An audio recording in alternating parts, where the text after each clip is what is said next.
Hello and welcome. This is Dr. Ben, your concierge medicine doctor. Today, we're going to talk about how to check your blood pressure at home. As you may know, high blood pressure is a risk factor for heart attack and stroke, and an accurate measurement is pivotal to ensure it remains under the normal limits. Sometimes my patients ask me, Dr. Ben, how do I check my blood pressure at home? One of the first recommendations I give to my patients is to make sure they are using a validated blood pressure machine. You can find a list of validated blood pressure machines at validatebp.org. There are a variety of machines and prices that you can choose from. It is important that you use an arm blood pressure machine and not a wrist, as the arm blood pressure machines are more accurate.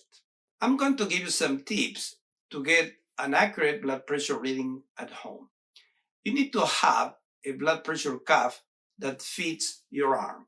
If you have an arm that is more than 14 inches in size or 36 centimeters, then you will need an extra large size for your blood pressure cuff. If you have less than that, you can use a regular cuff. It is important to rest 3 to 5 minutes before you check your blood pressure, and you should take a few more minutes if you have been very physically active before. If you are going to exercise or drink, you should wait at least 30 minutes to check your blood pressure.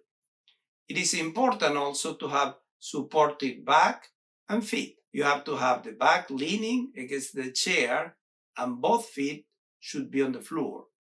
Do not cross your legs.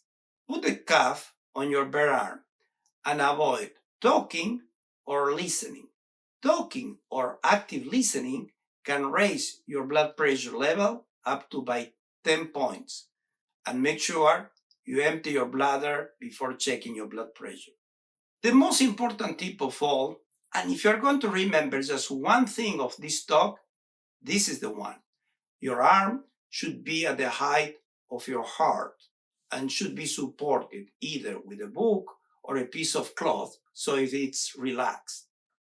It is important that you check your blood pressure at different times of the day, for example, morning and evening, and keep a log of it so you can show it to your doctor. Some newer models come equipped with a Bluetooth, so that way it can transfer the reading from your machine to your smartphone. I tell my patients, bring your blood pressure machine to the office so we can check that the device is accurate and that your technique is correct. That way, if there is a need to improve any aspect of the technique, we can do so during an office visit. To recap, choose the correct blood pressure cuff size. If you have a large arm, choose a large cuff. Position for taking your blood pressure at home. Rest for 5 minutes before measuring your blood pressure. Sit in a chair with both feet flat on the ground and back straight. Place your arm at the level of your heart. Stay still and do not talk or listen to anyone as your blood pressure machine operates. Remember, your health is your greatest asset. Take the first step towards a healthier tomorrow. Thank you for listening to me. See you next time.